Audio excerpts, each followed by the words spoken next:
Autor de 15 livros, ele atuou em veículos importantes da imprensa carioca, como o Jornal o Globo, do Brasil e Tribuna da Imprensa. Em Campo Grande, local onde reside, coordenou o Cineclube Moacir Bastos. Entre seus livros, o de maior sucesso é o Velho Oeste Carioca. Vem com a gente nesse surpreendente bate-papo com o jornalista e escritor André Mansur.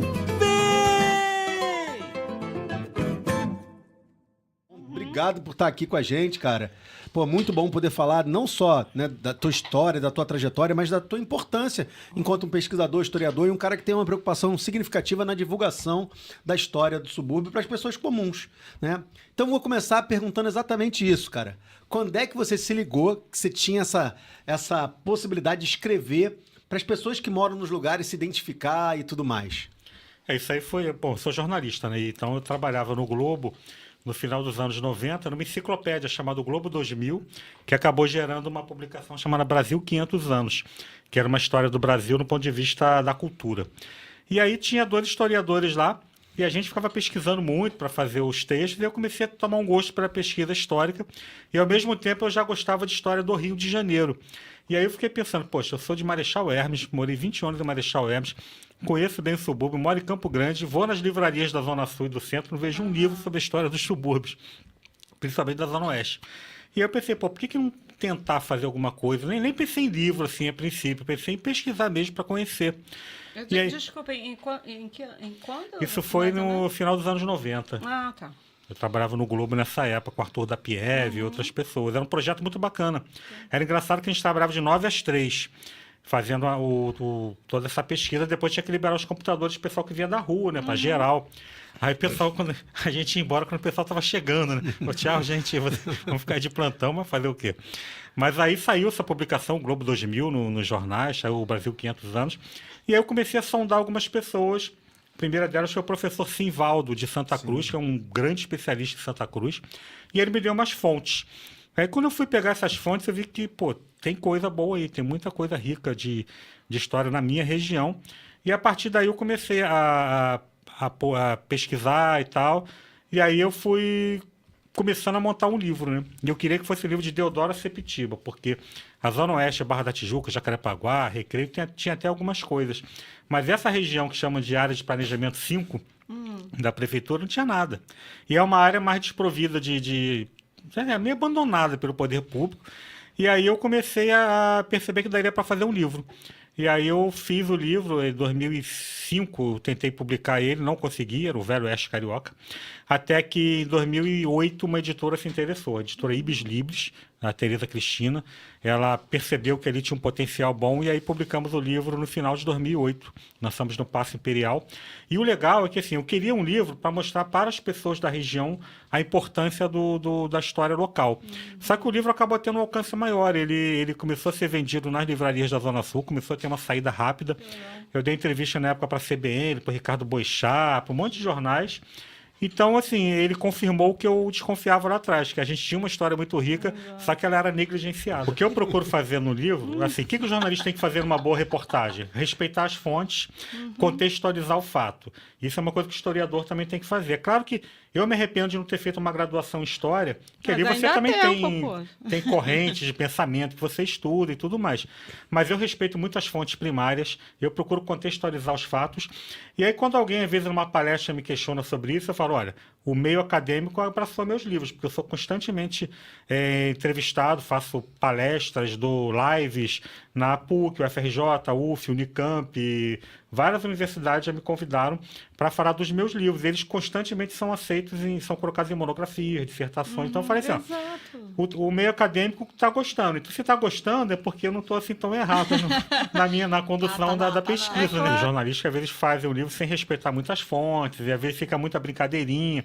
Eu levo muito a sério a pesquisa e eu queria exatamente fazer isso. O morador do bairro se sentir sensação de pertencimento e de identificação. Exato, nada melhor como a história. Como é que você vai reivindicar uma melhoria para o seu bairro se você não entende nem o perfil de desenvolvimento dele? De repente, o perfil de ocupação dele foi comercial ou foi voltado para a agricultura. Você tem que saber o caminho que o seu bairro levou para chegar até ali.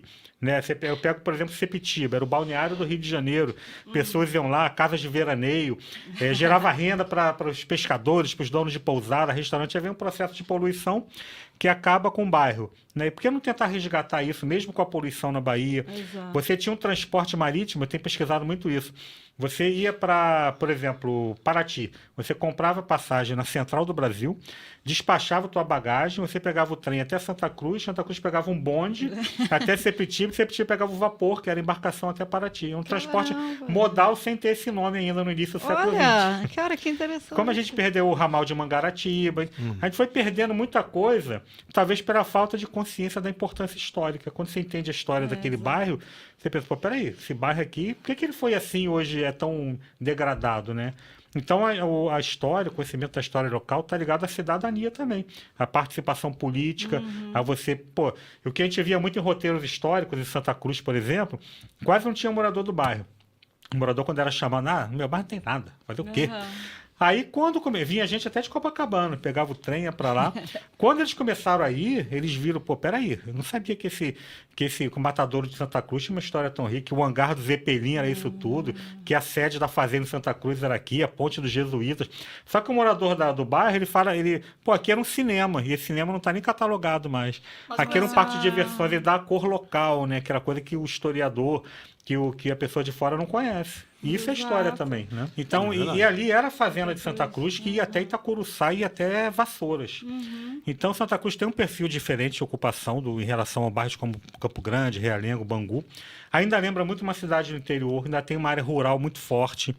E tem um patrimônio histórico muito forte ainda. Tem a antiga sede da fazenda, que é o Batalhão de Engenharia Militar. Tem o hangar do Zeppelin, tem o Matadouro, tem a Ponte de Jesuítas, foi restaurada agora.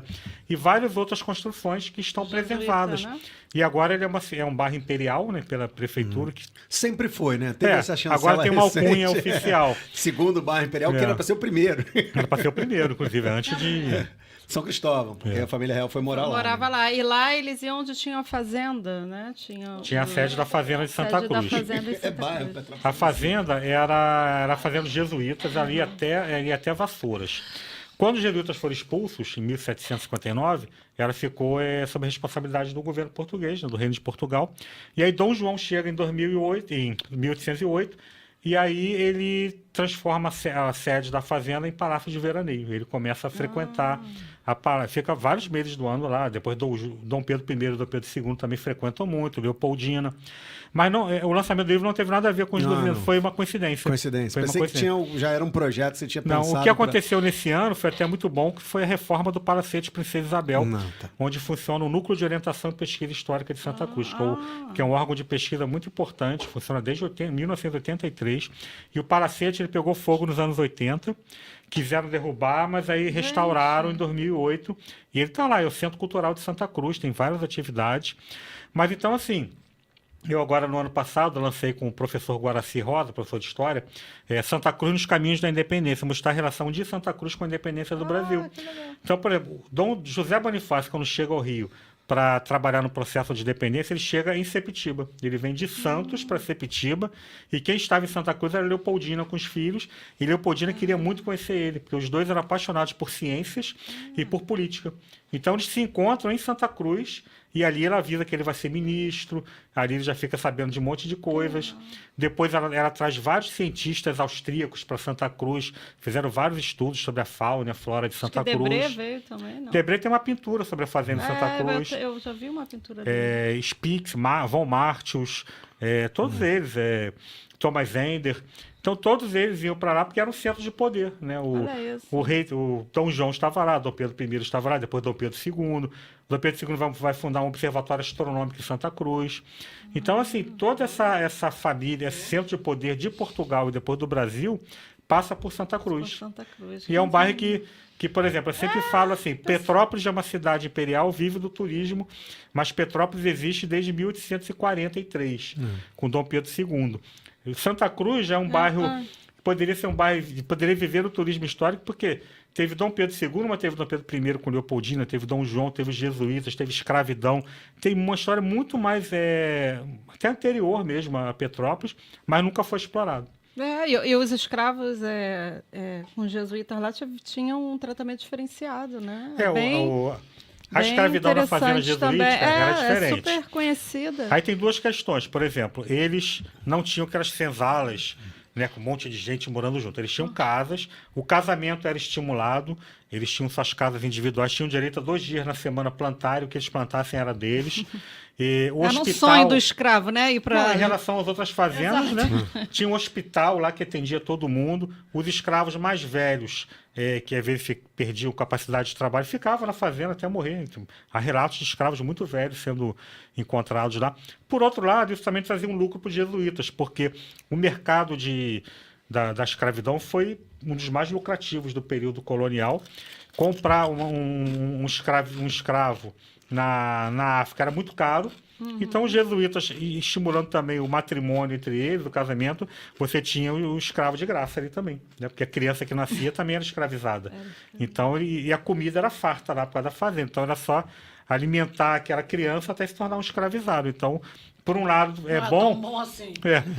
Por um lado, assim, eles tinham uma vida melhor do que outros escravos de outras fazendas. Melhor que eu digo assim, dentro da escravidão, né?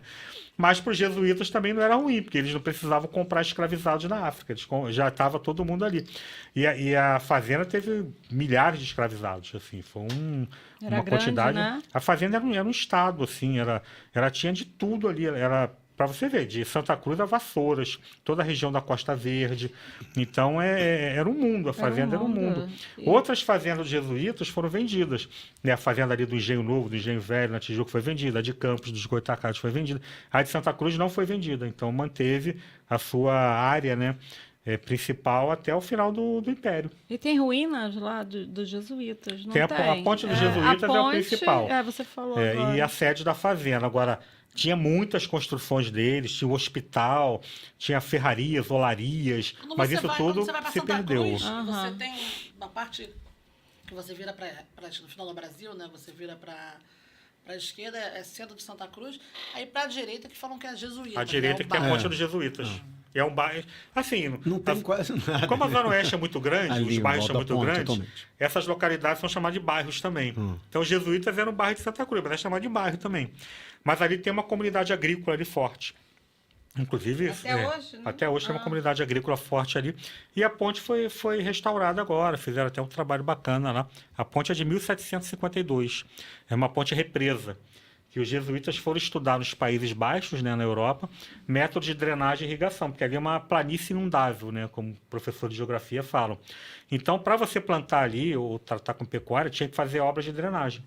E aí eles fizeram esses estudos, os escravizados que trabalharam, mas tinha várias pontes. Estudaram isso para trazer o conhecimento para cá, na Holanda, né? Claro, a Holanda é em cima de um pântano. Então, que era chamado de Países Baixos.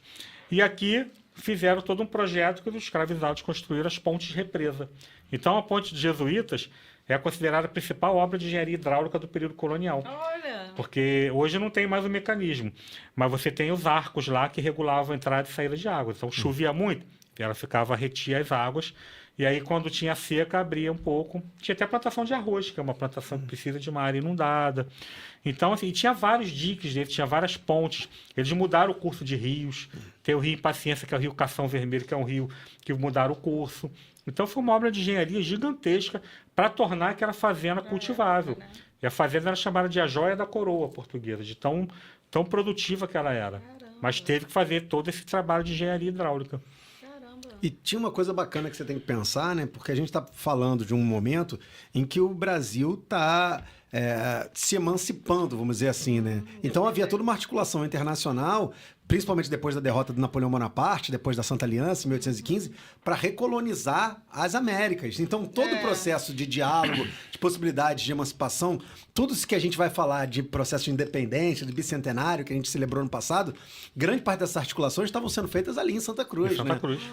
E até Dom Pedro I parte de Santa Cruz, né, Mansur? Ele viaja... A viagem dele, na verdade, não era para proclamar a independência. Ele ia tentar uma articulação política em São Paulo para conseguir apoio, para ficar no Brasil e tal. Ele não queria romper com Portugal a princípio, né?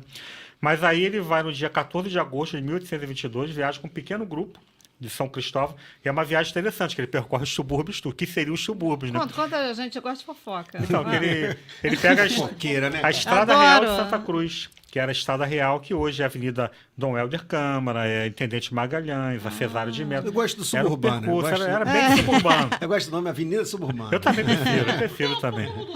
Aí, um monte de Suburbana. cesta. Dá um programa pra isso aí. Não, passou, foi por ali. Eu queria que fosse a Vila Suburbana o percurso todo do Todinho, Estado né? Real. Aí ele para em Santa Cruz, dorme lá, e no dia seguinte vai percorrendo todas as vilas e cidades. Ele para em São João Marcos no dia 15, eu até gravei um documentário lá, porque hoje só tem ruínas, né? Que foi uma cidade inundada da represa lá de Ribeirão das Lajes. E ele vai parando em todas as vilas de São Paulo até para chegar. conseguir esse apoio político. Quando ele está em Santos, ele vai para Santos, aí quando ele está voltando, chega o mensageiro da corte. Porque o que aconteceu? Chegam notícias de Lisboa, no final de agosto, acabando com todos os planos dele. Vai ter que voltar, José Bonifácio vai ser preso, o Brasil vai voltar. Porque o Brasil já não era mais colônia, o Brasil era vice-reino. O Brasil estava em pé de igualdade e a corte era aqui. E as cortes portuguesas, as cortes constitucionais, que não, acabou tudo, chamou ele de moleque, tudo. Aí tem uma reunião no dia 29 de agosto, dia 4 de abril, se eu não me engano, 2 de abril, Leopoldina, José Bonifácio e os ministros. E Leopoldina que comanda essa reunião, porque Leopoldina foi regente nesse período. E aí eles decidem, não, tem que mandar essa correspondência para ele. E Leopoldina escreve uma carta brilhante falando que era o momento mesmo da independência, de cortar os laços. O pomo está maduro, colhei-o, tem uma frase assim, então, senão outros vão fazer. E Bonifácio também faz isso.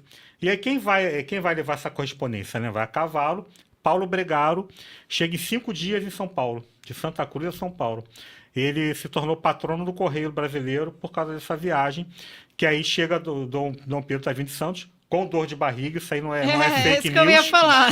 Isso Não está é fake documentado, news. está documentado em cartas das pessoas que Mas estavam você era lá. nervoso. Dizem você que o era grito nervoso. dele não foi independência morte, foi um negócio meio...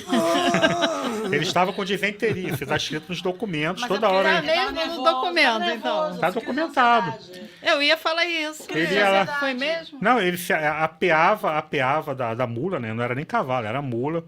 E para obrar no rio, assim, obrar na margem do rio Ipiranga, do riacho Ipiranga. Como é que alguém vai escrever? Porque o imperador estava com...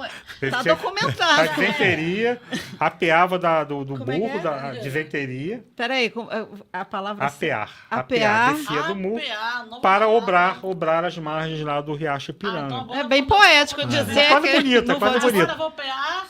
É bem poético. As margens do riacho Ipiranga. Obrar. Aí ele vai obrar, vai é o obrar. ato de- Agora, quando eu for ao banheiro, eu vou falar isso. Eu vou apear as mãos. Ele apeava da mula que ele estava, porque não era nem cavalo, aquele quadro do Pedro Américo bonito. Os cavalos, para transporte em serras, né, que era serra de Cubatão e tudo, era mula, né, era besta, chamava de besta também. Então ele vinha lá, tranquilo, lá, de vez em quando parava, vou obrar Nem tão ali. tranquilo, né? Nem tão tranquilo. A guarda de honra toda tinha que esperar a Vossa Alteza voltar e tudo. Aí chega o Paulo Bregaro, Com um bilhete. com outro militar junto com ele, Antônio Dias Cordeiro. E aí ele para, lê tudo. E aí tinha até o padre Belchior, que era um padre mineiro, e ele se aconselha com ele. E aí ele resolve, ele fica mais revoltado que chama ele de moleque, né? Então, o rapazola, assim. Rapazola, para ele foi um insulto. E aí ele resolve fazer o famoso grito do Ipiranga, que foi uma coisa muito simbólica e tudo. E aí ele volta para São Paulo, chega na capital de São Paulo, a notícia já correu e tal. Nessa viagem ele conhece a Domitila, né? Que depois seria a Marquesa de Santos. E Foi nessa viagem, né? essa viagem que começou o pesadelo de Leopoldina, que ele conheceu Domitila. Inclusive, o irmão de Domitila estava na comitiva desde o Rio de Domitila, Janeiro. então era o caso de Dom Pedro? Era, amante- Passou a uma ser a das partir daí, né? principais, Essa foi a Mas não principal. era- mas não tinha aquela do novela?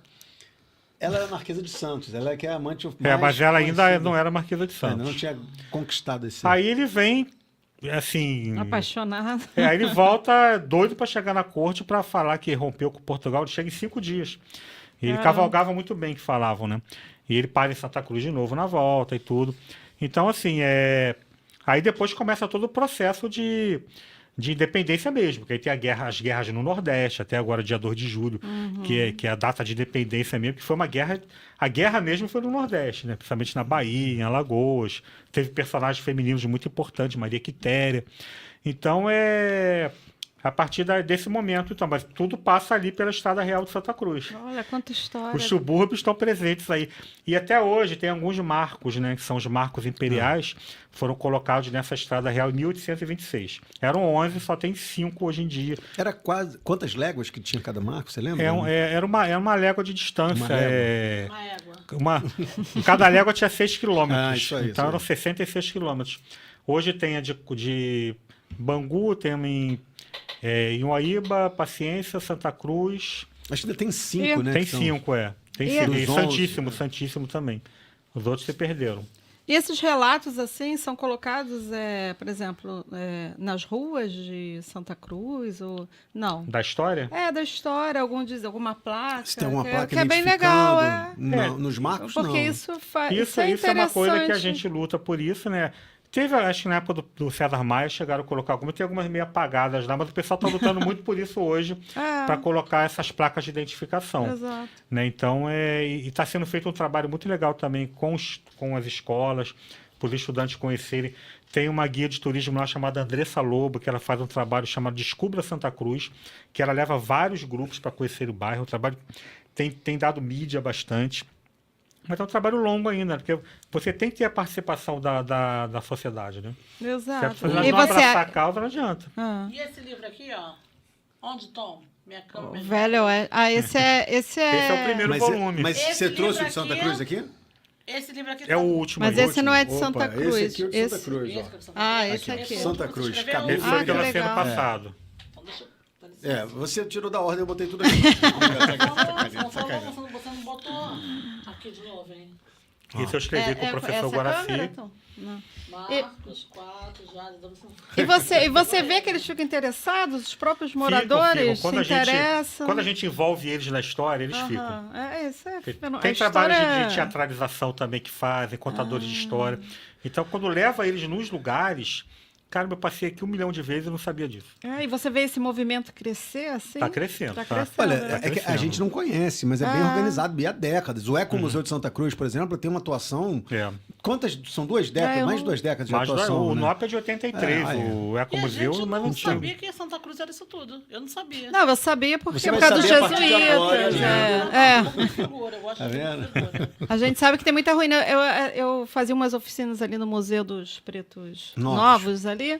E tinha uma arqueóloga que estava fazendo um trabalho bem legal lá em Santa Cruz. Ela estava me falando. Eu falei, cara, que legal. Tem muitos Essa arqueólogos achou indo pra muita- lá. Cruz fica onde, em Santa Cruz? A sede É. hoje é o Batalhão de Engenharia Militar, Vila Gran Cabrita. É a sede dela. Está bem preservado, foi ampliado ao longo do tempo, mas a base dele ainda é original É ali. tombado, então tá bem bacana. Dá pra você ir lá e Tem identificar o- muito do que era a planta original. Tem sido feitas é. muitas visitas de escolas, de visitantes lá, de guias de turismo. E um dos marcos tá lá na frente, né? Tem um marco ali E também. nem dá uma olhar a palavra ali, cara. Fala aí, então, da invasão francesa que foi por ali. Foi por ali. A invasão do corsário francês Jean-François Duclerc. Ele invade o Rio de Janeiro em 1710.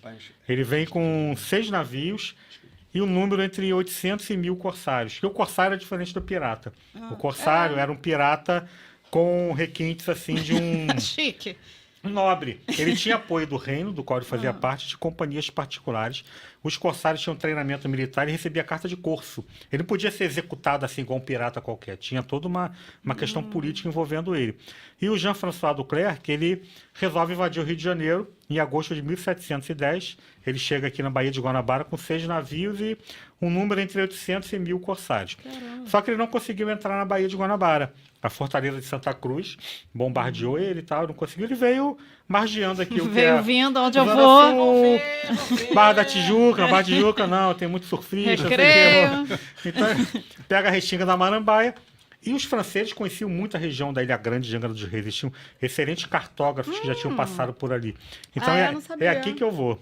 Ele chega ali, bombardeia Angra dos Reis, não consegue invadir Angra dos Reis, que tem uma defesa muito forte lá. Desembarca corsários na Ilha Grande, desembarca na Ilha da Madeira, onde é o porto hoje, e saqueia fazendas, igrejas. Ele fica lá durante 3 semanas. Até que escravizados que fugiram de uma fazenda em Angra dos Reis falam para ele que tem uma trilha que ele pode subir a montanha e ir parar no centro do Rio. Como ele estava na Baía de Sepetiba, a gente acredita que ele pegou os canais que separam a Baía de Sepetiba da Barra de Guaratiba, onde tem ali um quartel e tudo. E ali ele sobe a montanha ali na Barra de Guaratiba. Até hoje tem a Praia do Perigoso, Exato, Pedra eu do fui lá. Telégrafo. Exato. Hoje todo Praia mundo do faz trilha Meio. ali. Mas o Duclerc foi o primeiro Era um a fazer deserto. trilha. Foi o primeiro europeu a fazer trilha ali. Ele vai com os soldados, 8 dias ele leva para chegar ao centro do Rio. Ele saqueia a fazenda do Camurim, está documentado. E no dia 19 de setembro ele está ali pelo Alto da Boa Vista, ali, e resolve invadir. Só que todo mundo já esperava ele, no centro do Rio. Não era surpresa pra ninguém. Nenhuma, tanto que eles bombardearam ele na entrada da Baía de Guanabara. Ele achou que nem que fosse Achou que entrar não sem ninguém desistir, perceber. desistir. Mas muita gente fugiu, menina, de Ele medo. quis ir por... Ah, Mas essa foi a primeira. Aí ele perde a batalha, e aí no dia 18 de março de 1711 ele está preso numa casa de um militar, e aí ele é assassinado, mesmo com 10 sentinelas. A tradição oral diz que foram causa que ele andou se engraçando com as esposas de alguém e tal, não sei o quê. Mas na verdade, a verdade é que é um crime que nunca foi solucionado. E você matar um comandante corsário dá uma crise do caramba. Nesse ano, aí, pô, o Duclerc não voltou, o Duclerc deve ter se dado mal, coitado, não sei o quê. Os franceses preparam uma outra expedição. Só que essa expedição vem com René du Guet-Trouillon, com 17 navios e cerca de 5 mil corsários. Aí bombardearam, negócio falaram foi que teve uma feio. neblina. Eu sei que eles romperam as defesas da Baía de Guanabara, acabaram com tudo aqui. O governador fugiu lá para o Engenho Novo, que era fazendo jesuítas, todo mundo fugiu. Eles falaram, se não se derem um resgate para a gente, vamos acabar com a cidade, que eles tomaram conta das fortalezas e tudo. E aí foi toda uma negociação. Aí os jesuítas tiveram que doar também gado, açúcar, um monte de coisa. para eles saírem. Dinheiro. E aí sim, assinaram lá o pagamento do resgate. E aí eles foram embora. Mas a cidade, eles saquearam, sequestraram a cidade do Rio de Janeiro. René du Guet-Trouillon. E ele voltou para a França como herói. Ele voltou como herói. Tanto que quando eu dei Eu fui lá, sequestrei. Não, Volto como herói. E vários prisioneiros do Duclerc voltaram com ele. E quando eu fui dar o meu livro para o consulado da França, aqui no Rio, Ah, é? eles não Maison aceitaram. de France? Mas eu vou lá, vamos Você lá. Não, deu? eles não conheciam a história do Duclerc. Ah, não? Ué, Jean-François Duclerc, quem foi esse? Esse foi o que perdeu. O que ganhou tem estátua lá. O que ganhou tem uma estátua em Saint-Malo. Agora, o que perdeu, ué, não conhecia tem. esse não. Quem foi? Esse aqui perdeu. Mas tá aí a história dele ali, ó. Aí eles conheceram a história, porque o próprio Duclerc, nem os restos mortais dele foram encontrados, que depois ele ficou numa capela da Igreja da Candelária, antes da igreja que está lá hoje. Depois fizeram a obra, sumiu os restos mortais dele, coitado. Nem diário de viagem ele teve. E aí ele ficou... E ele era da ilha de Guadalupe, ele era do Mar das Antilhas, ele acabou ficando...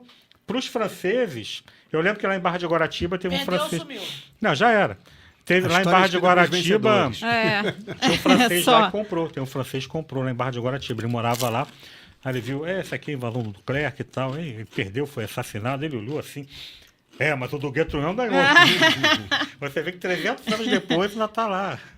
Tem tanto livro aqui que é muito, muito assunto. Mas eu vi que você tem um livro sobre Tiradentes. Porque sempre se falou do Tiradentes como um bode expiatório, né?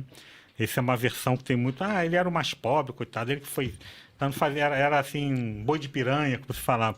Mas quando a gente começou a pesquisar, e aí o Ronaldo até brincou comigo, pô, esse livro acabou sendo mais seu do que meu, porque eu me entusiasmei muito para a pesquisa dele. Que quando eu comecei a pesquisar os autos da Devassa, da Inconfidência Mineira, caramba, o Rio de Janeiro está ali como protagonista junto com Minas. A Inconfidência Mineira. Ou Conjuração Mineira, como chamam. Mas o Tiradentes, a primeira vez que ele esteve no Rio foi em 1776, em dezembro. O Tiradentes, assim, ele foi um excelente militar, né? Ele entra para o regimento de cavalaria paga, regimento dos dragões. E a primeira missão... Olha aí como Tom é brabo. Caraca, olha aí. Tom!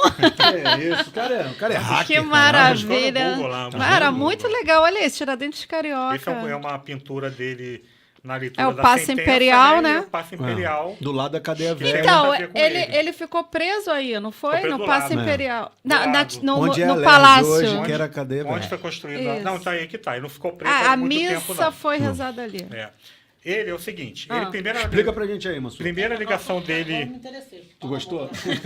primeira ligação dele com o Rio de Janeiro foi no Forte do Leme, que é o Forte Duque de Caxias hoje. Ali tinha um pequeno forte e ele foi para lá cumprir uma missão com o regimento dele, porque havia uma ameaça de invasão de espanhóis. E ele ficou ali 4 anos. Então já foi 4 anos no Rio de Janeiro. Olha isso. E aí ele volta para importante. Minas e tal, realiza várias missões. Só que ele ficou revoltado porque ele realizou várias missões importantes e ele nunca era promovido. Ele era alferes, que era uma patente de equivalente a de segundo tenente. E um monte de portugueses passava à frente dele, sem fazer nada. Ele começou a se revoltar com Portugal.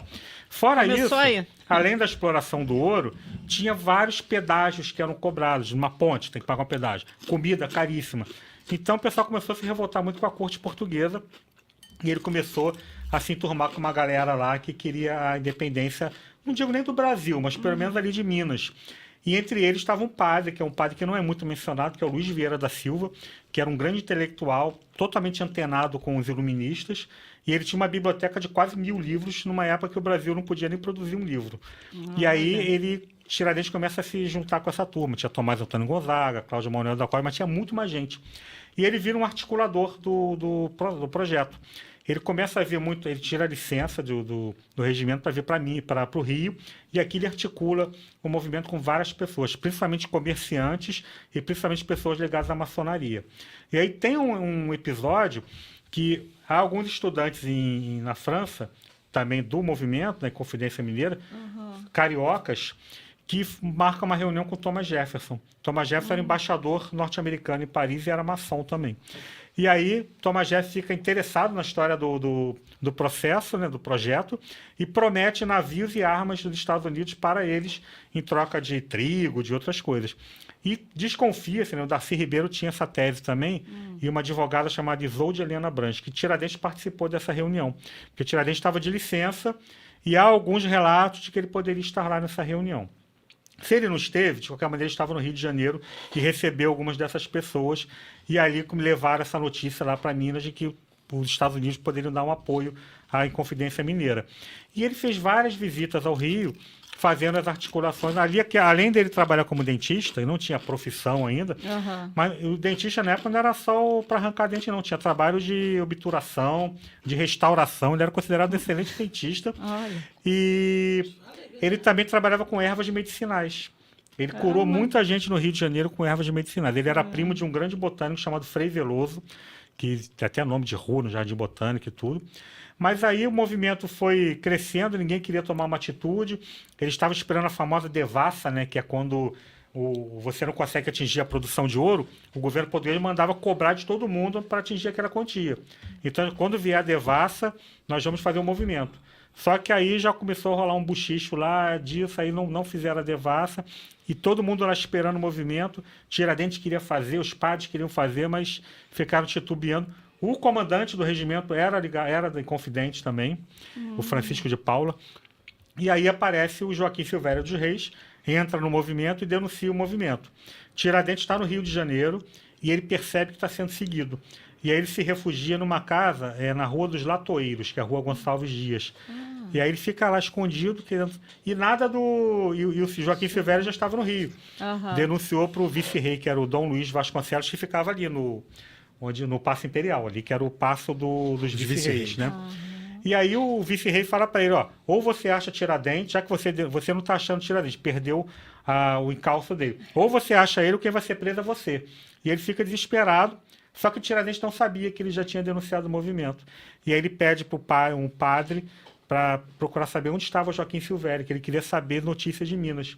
E aí esse padre vai procurar o Joaquim Silvério, mas onde está Tiradentes, não sei o quê. Não posso. O padre desconfia dele. Eu não posso falar. Aí depois descobre onde mora o padre, vão em cima dele e o vice-rei leva ele para o paço e começa a torturar ele se não falar onde está Tiradentes.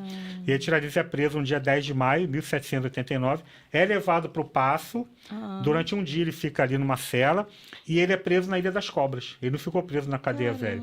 Ele fica preso na Ilha das Cobras, a cela dele está lá até hoje, no Hospital da Marinha. E em 1791 ele é transferido, junto com os outros Inconfidentes, para um hospital que tinha no Largo da Carioca, que era o Hospital da Ordem Terceira e São Francisco da Penitência.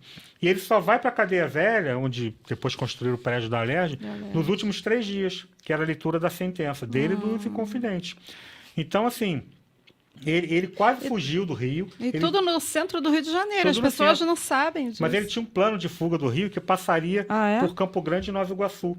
Porque em Nova Iguaçu tinha um morgado do Marapicu, que era do Inácio de Andrade Sotomayor, um dos caras mais importantes do Rio de Janeiro. Esse cara, com certeza, era ligado à Confidência, porque Tiradentes consegue cartas de apresentação para passar na fazenda dele.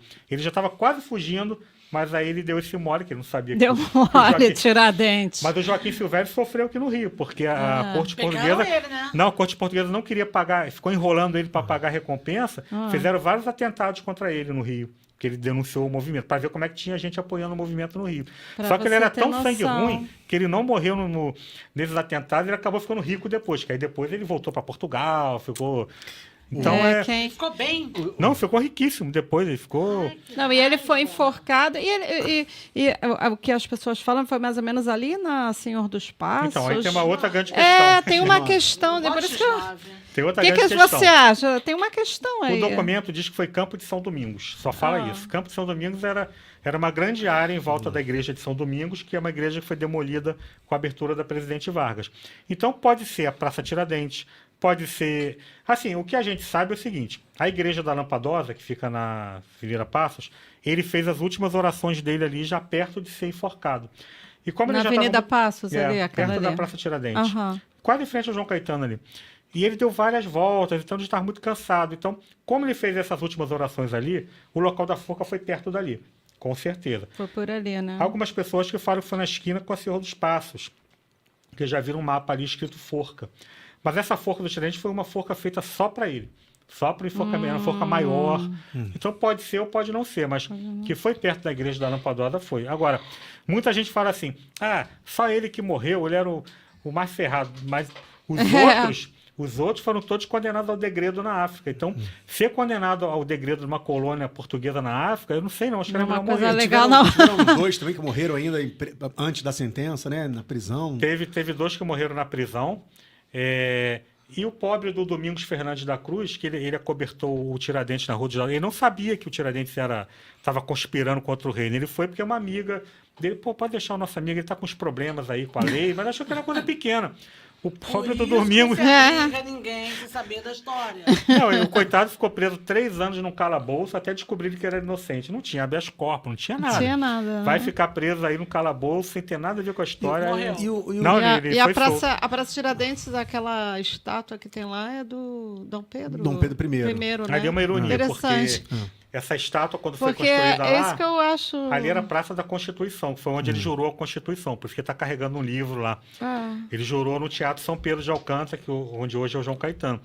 Mas quando veio a República precisava construir um mito para combater o Sim, Império. O mito foi Tiradentes, daí deram aquela barba para ele, que não tem nada a ver, porque nem como militar ele podia ter aquela barba, nem como presidiário. Pegaram ele do fundo do baú, tiraram o pó. Pô, vai bota ser aí, vai ele ser o herói. Jesus Cristo. E aí botaram o nome de Praça Tiradentes. É uma ironia que a praça que tem o nome Tiradentes tem uma estátua do neto da pessoa que condenou Tiradentes à matar. forca. Exato. É por isso que eu falei. Agora, Mansur, também tem essa história que o Tiradentes foi um dos caras responsáveis por fiscalizar a obra de um dos caminhos novos para Minas Gerais também. Então já tinha estabelecido uma relação com uma série de comerciantes do entorno dos subúrbios do Rio de Janeiro. Sim, Tiradentes ele foi o responsável pela instalação de um caminho novo das Minas Gerais, né, onde transportava o ouro. E ele conhecia tudo, porque ele foi também tropeiro antes. Então, o Tiradentes conhecia todos os caminhos. Todos os atalhos ele conhecia. Por isso que ele foi o articulador do movimento. E quando ele via para o Rio de Janeiro, ele ficava na estalagem do Campinho, que é onde hoje é ali o bairro do Campinho. Essa estalagem foi demolida. Mas ele passou muito também pela Estrada Real de Santa Cruz. Mais uma pessoa passando pelos subúrbios. E as pessoas que foram lá para os degredos, a maioria morreu lá. Né? O Tomás Antônio Gonzaga conseguiu casar lá com a filha de um poderoso e tal. Mas só voltaram o padre Rolim, que era um padre que gostava muito do Tiradentes. E voltou também um outro padre e também o José Rezende Costa Filho. Então, só 3 pessoas que voltaram do degredo na África. E lá no governo Getúlio Vargas, os corpos que conseguiram ser identificados foram trazidos de volta para o Brasil.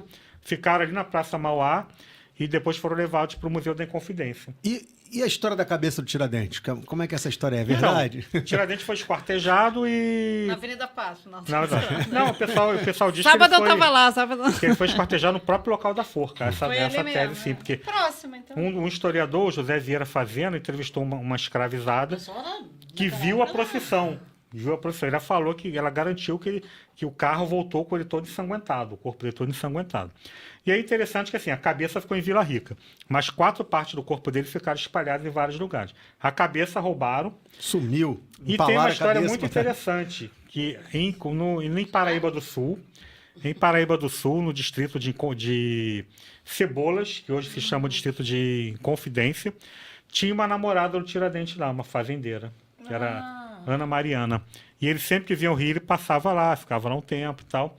E botaram uma parte do corpo dele, foi a perna, se não me engano, exposta nessa região. E ela mandou tirar, enterrou, e ela pediu, quando ela morresse, ela queria ser enterrada junto com aquela parte do corpo dele. Então tem fragmentos de ossos lá nesse museu. É um museu bem simples, bem pequeno. Mas com certeza ali é o único lugar que tem fragmentos de ossos de Tiradentes. Não tem em Vila Rica, mas ali tem. Você vai em Paraíba do Sul, tem lá. Distrito de Confidência é o museu que tem lá. E era distrito de Cebolas. E uma coisa que também é bacana, porque envolve também a história de Santa Cruz, de certa forma, a história do Rio de Janeiro, é porque grande parte dessa pressão da coroa de Portugal se deu porque em 1755 teve o terremoto de Lisboa que acabou com a capital portuguesa. E uma das formas deles se recuperarem era aumentando a exploração sobre o Brasil. Então, a expulsão dos jesuítas, que é 1759, e até mesmo o arroxo, a imposição do que a gente chama de cota obrigatória de ouro, que a gente chama de derrama, né, de 1.500 quilos de ouro que tinha que ser mandado em Portugal por cidade mineradora, tá dentro desse bojo. Então, é muito bacana perceber que havia uma conexão aí da história do Brasil toda passando também por Santa Cruz, né, pela expulsão dos jesuítas, por toda a disputa por esse espólio que tinha ficado nos subúrbios do Rio de Janeiro. Não tem, já era. Tu é pobre, tu não tem jeito. E interessante que assim, o ouro já vinha sendo explorado há mais de meio século. Então ele já estava esgotado.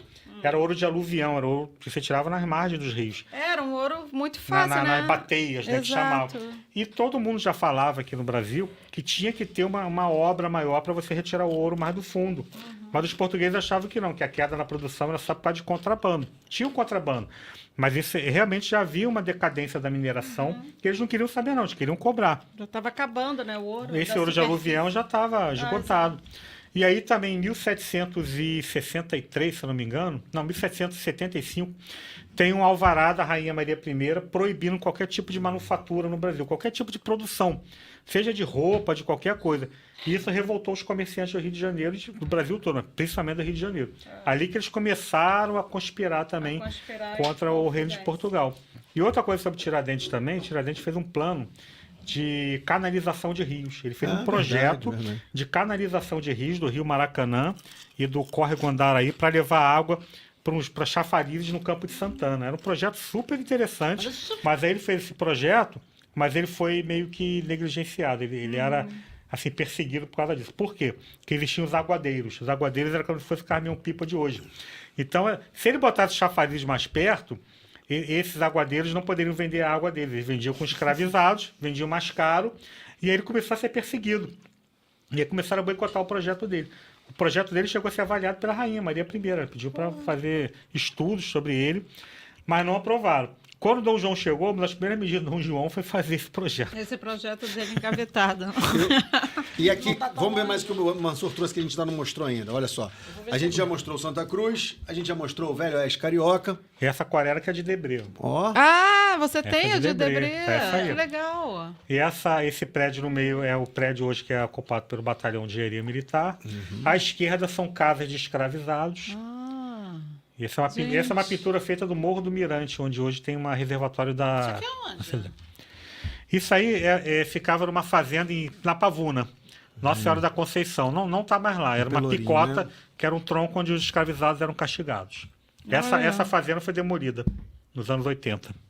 E esse aqui, Mansur? E é muito ruim nessa coisa da história né, dos escravos. Tudo foi demolido, né? Não tem quase nada. Porque é o apagamento da memória, né? O apagamento da história dos escravizados, que começou lá após a abolição, que havia um receio até deles reivindicarem terras onde eles trabalharam. Então começaram a apagar os documentos, destruir senzalas, como se eles não existissem, né? E havia um processo de eugenia, de querer embranquecer a população. Não, já deu abolição para eles, agora se eles pudessem voltar para a África, melhor. Então houve todo esse processo de apagamento da história dos escravizados. Você ia em passeios no Vale do Paraíba, os barões do café construíram isso aqui, não construíram nada. E não contava nem um pouco da história dos escravizados. O Mansur já tinha dito isso aqui nas falas dele, né, logo no começo. Por que você não tem uma importância histórica? Por que você não se dá uma importância histórica? Porque senão você aumenta o reconhecimento e a reivindicação popular sobre aquela região. Então, né, você vai estar dando condições de o cara se identificar e lutar, reivindicar, exigir do poder público melhorias, né? Ok. É um absurdo. É um projeto. Então, politicamente, Exatamente. eles não querem. Tem que ter um apagamento da memória e o bairro tem que ser um bairro dormitório. Só para ele sair para trabalhar e voltar, não pensar muito. No máximo ver um joguinho de futebol ali para distrair. Agora, ter consciência política, ter consciência da importância do seu bairro, não, isso é perigoso. O exemplo disso é o Marechal Hermes. Você tem ali o teatro, né, Rolando Gonzaga. Vamos falar então agora do patrimônio histórico de Isso. Marechal. Que eu, quando morei lá, não tinha consciência disso, só depois que eu tive. Marechal, assim, é um bairro planejado para trabalhadores, Vila Proletária de Marechal Hermes. O Marechal Hermes da Fonseca, embora o governo dele tenha sido um governo muito polêmico, teve a revolta da Chibata, teve a Guerra do Contestado, ele botou muitos interventores nas províncias. Ele teve uma ideia muito boa. Ele viajou para a Europa e ele viu projetos habitacionais para trabalhadores. E isso não era pensado no Brasil. No Brasil, os políticos liberais da Primeira República falaram: o governo tem que se meter com isso, não, o trabalhador que se vire para comprar a casa dele. E aí ele já tinha feito um projeto na Vila Militar. A Vila Militar foi toda uma reorganização do sistema militar. E onde era fazenda Sapopemba, ele fez lá a Vila Militar, que é muito parecida com o Marechal. Foi um tenente, Palmiro Serra Pultieri. E em Marechal, ele já era presidente, falou: vamos fazer aqui também um projeto para trabalhadores, para a Vila Proletária.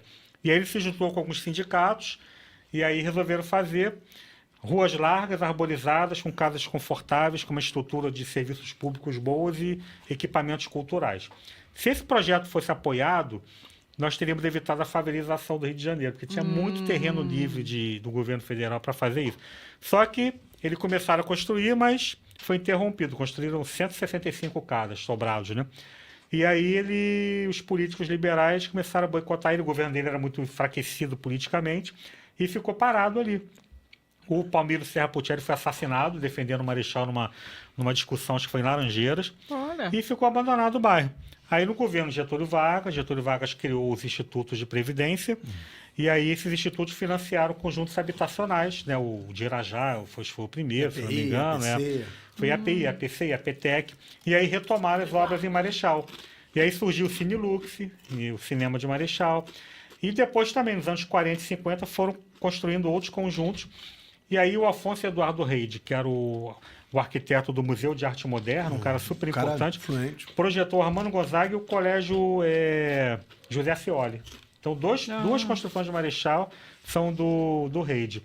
E outras construções também. Veio o hospital, veio a maternidade, que era a Policlínica de Marechal.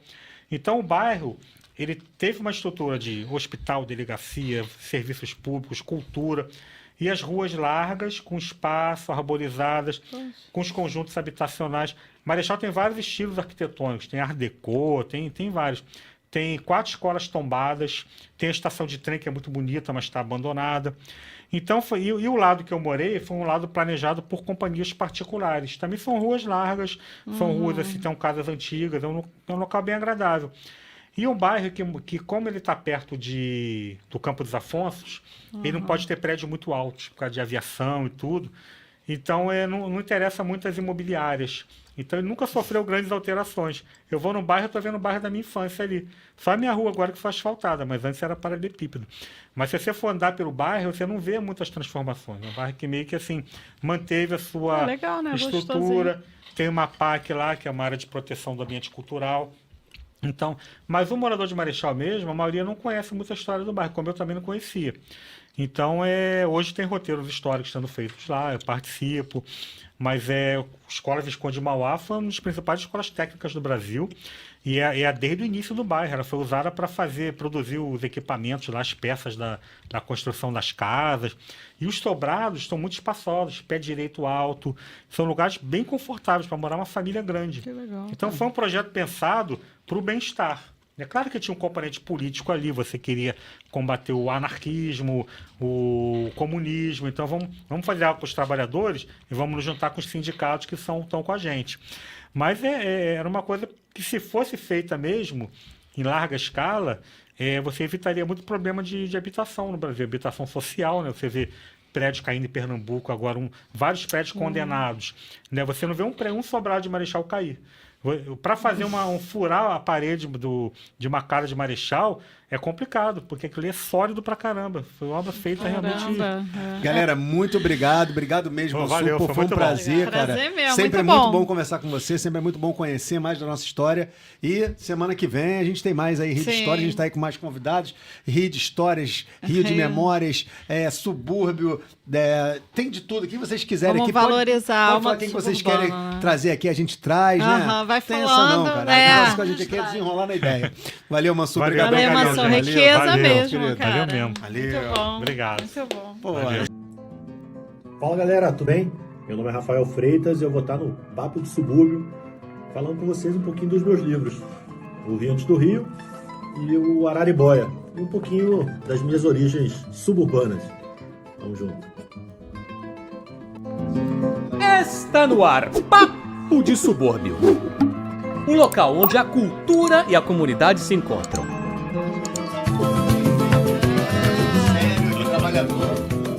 Ih, esqueci. Não sabe que vai dar pra tu, né? O programa é contigo. Mas Você tá resolve aí. tranquilo, tá tranquilo. Então, galera, estamos aqui gravando numa segunda-feira, mas hoje a gente trouxe um cara aqui que, felizmente, eu conheci o trabalho dele e que, de fato, abriu meus olhos para conhecer, para pesquigar, para investigar melhor, para georreferenciar a nossa herança, né, dos povos originários na cidade do Rio de Janeiro. Queria agradecer demais o Rafael por estar aí hoje, para trocar essa ideia com a gente. Eu gosto de contextualizar o sujeito. Cara, isso para mim é muito significativo, muito importante, porque o Rafael é um dos caras que reivindica a sua suburbanidade. Rafael aqui, ó, eu vou deixar ele falar de onde ele vem, como é que começa a suburbanidade, mas antes do Rafael jornalista, o Rafael surgiu aonde? Nasceu aonde?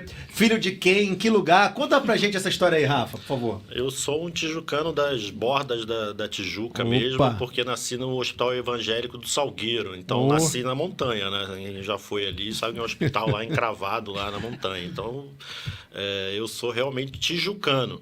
E o Rio de Janeiro, para mim, se divide assim, a cidade da Tijuca e os seus arredores, né? A grande Tijuca, e a gente está falando de uma porção de lugares, né? Quem sobe ali a estrada de Grajaú-Jacarepaguá vê a Tijuca inteira, assim, né? Até lá o Engenhão, tudo isso é Tijuca para mim. A Ilha da Tijuca, né? Que é aqui a Ilha do Governador. E o balneário. Né? O balneário da entendi. Tijuca, o resto é balneário, né? Como Camboriú, que é Camboriú e balneário Camboriú. Então, o Rio de Janeiro, para mim, é o balneário, né? Que ficou muito famoso, né? Porque é o balneário da Tijuca, né? E o resto é tudo balneário, porque a Barra já é da Tijuca, né? Todo mundo fala A Barra já é da Tijuca. Rapaz, tijucano é fogo, não tem jeito, né, cara? Tijucano. Ainda tem Então, aquela...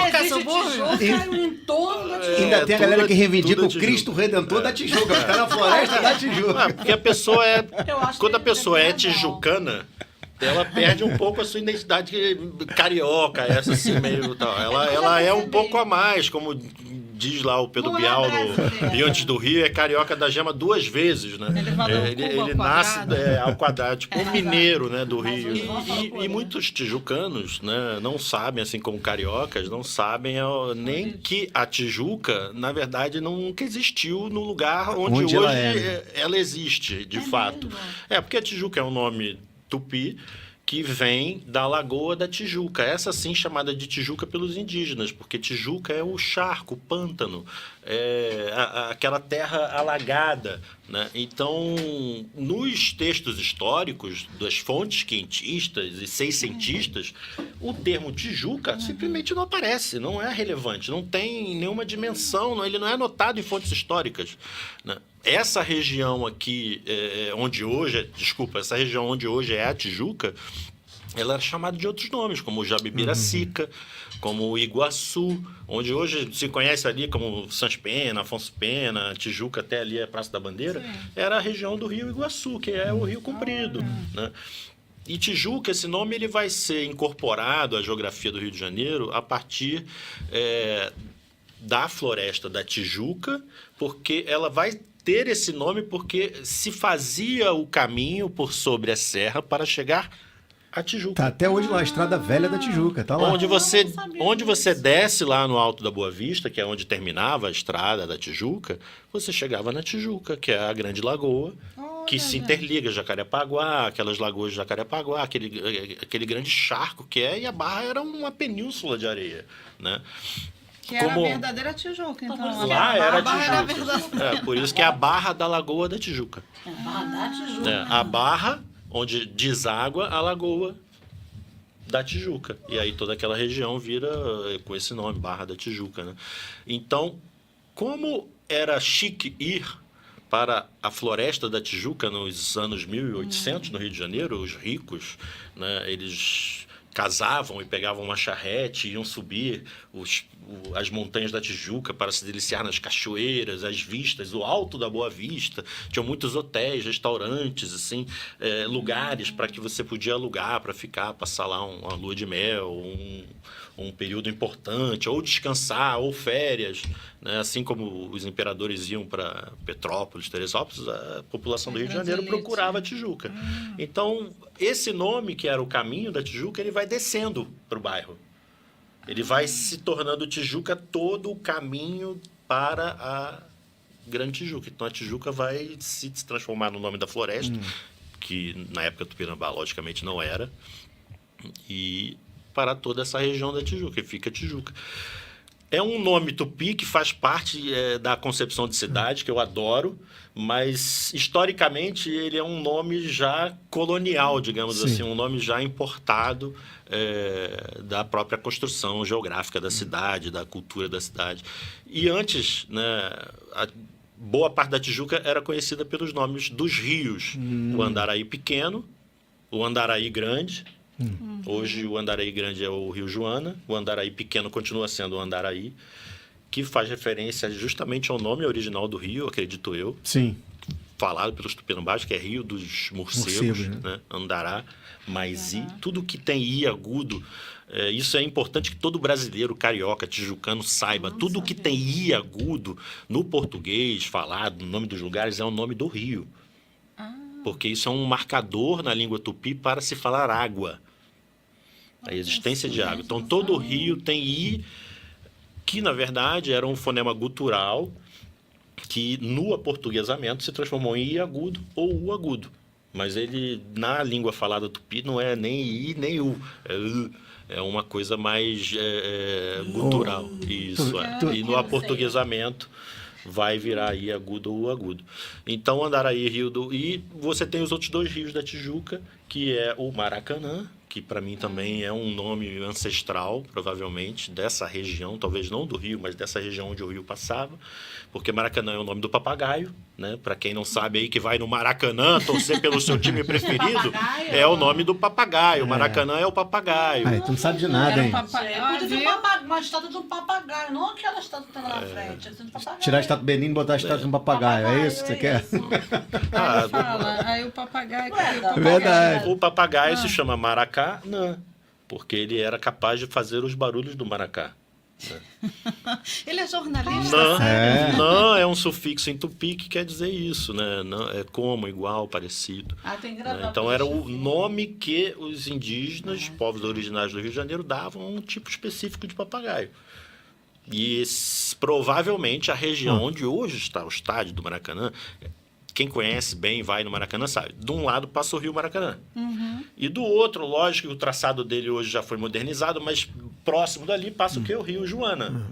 Por isso que o Maracanã, aquela região do Maracanã ali, quando chove, hoje que já construíram os piscinões, né, os piscinões, amenizou o problema, mas antigamente era assim, não passe no Maracanã em chuva forte, porque ali virava mar, né?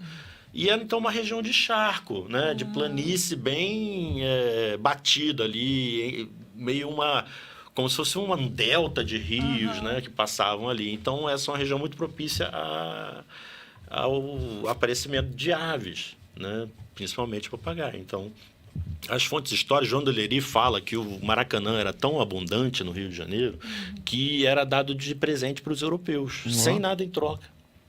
Nossa, que delícia, né? Mas eu sempre tive essa curiosidade porque eu sempre conheci esse rio, assim. Eu estava contando para vocês antes que meu pai tinha barco na Ilha do Governador, então a gente navegava até Paquetá, parava numa ilhotazinha e nadava na Baía de Guanabara.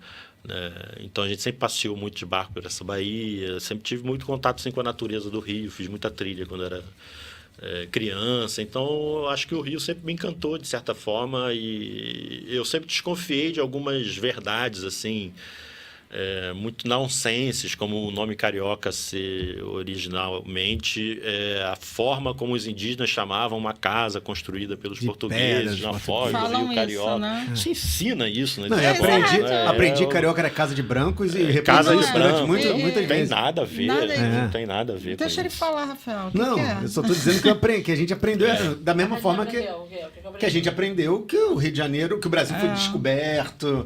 Sim, uma, com certeza. uma concepção histórica que Eu reforçava. fico imaginando os índios olhando aquelas caravelas chegando. O que eles pensaram? Porque eu nunca vi aquilo na vida. Foi um choque. Rafael sabe Foi tudo. um ó, choque segundo para Rafael. eles e, na verdade, num primeiro momento, eles acharam muito maravilhoso, porque os primeiros europeus que vieram com uma perspectiva também deles, com muito medo, também não sabiam o que iam encontrar. Então, esse choque cultural que aconteceu nessa época foi muito maravilhoso de início, né? Então isso propiciou com que os indígenas recebessem cada vez mais europeus, porque eles começaram a ter acesso a coisas que eles não sabiam sequer que existiam, né?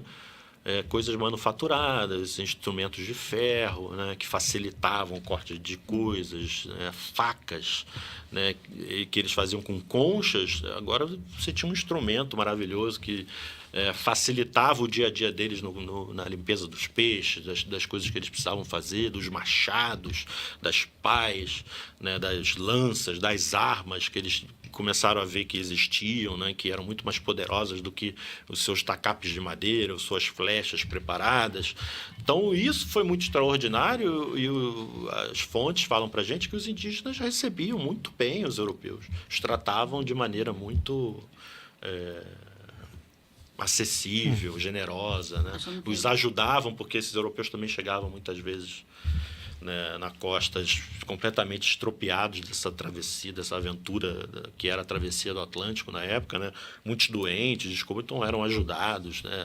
A eles eram fornecida toda a alimentação para que fizessem a viagem de volta, né? Através das trocas, né? Então essa fase do escambo, né, que são os primeiros anos de contato, foi muito benéfica para os indígenas também, né?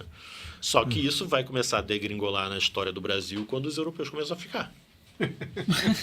Eu vou voltar um ponto atrás para a gente mergulhar especificamente nesse aspecto, porque ainda tem uma curiosidade que eu nunca te perguntei. Você já era um repórter consolidado, já estava trabalhando para uma grande emissora, já estava... E, de repente, como é que você tira da tua cabeça...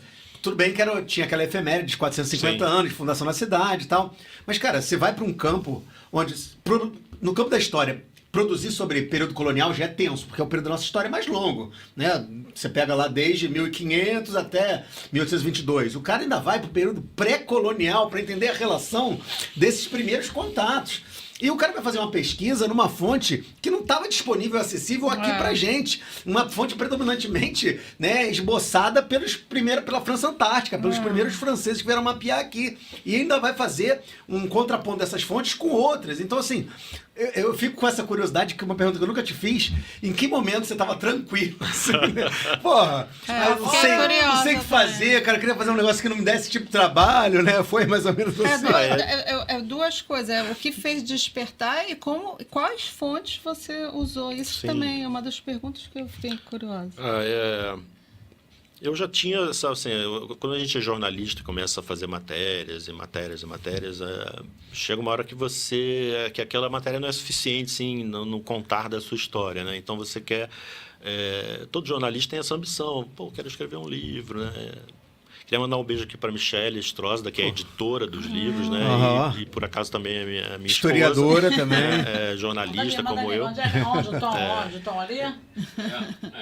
E eu li uma vez um livro de um historiador britânico que era a biografia de Jerusalém. Eu fiz umas reportagens em Israel alguns anos atrás, e aí, pesquisando, eu descobri esse livro, a biografia de Jerusalém, e comecei a ler. E o livro é uma dissecação da história de Jerusalém, né? Ele pega desde lá de Abraão e vem traçando todo... E Jerusalém, lógico, aquilo foi terra de vários povos ao longo da história e tal. E ele vem traçando e aquilo falou, olha, que legal. Não tem um livro... Eu queria fazer isso com o Rio de Janeiro. Acho que não tem isso no Rio de Janeiro. Um livro que assim... se fosse a biografia do Rio de Janeiro e tal, né? Um livro de história, que a pessoa pudesse ler a história da cidade. E aí a Michele falou para mim, quando eu contei para ela que eu estava a fim de fazer a biografia do Rio de Janeiro, ela falou para mim, você é maluco, porque é um grau de assuntos, de estudo, de períodos históricos, né? Até hoje, a modernidade, você não vai nunca acabar esse livro, né? Vai ser um livro que você vai escrever aí, sei lá, a vida toda e no final, né? E aí eu falei, é verdade. E ficou isso, assim, meio por alto. Só que, com essa ideia da biografia, eu falei, vou começar a pesquisar. Né? Onde a gente pesquisa? Do início, né? Então, comecei a tentar entender quais eram as fontes mais antigas do Rio de Janeiro. E aí eu me deparei com um livrinho que eu achei na Biblioteca da Aliança Francesa, na época que eu fazia francês, que é ela tem uma biblioteca que você pode pegar livros ali durante o curso, e eu achei o Voyage à la Terre du Brésil, do Jean Delery. Sim.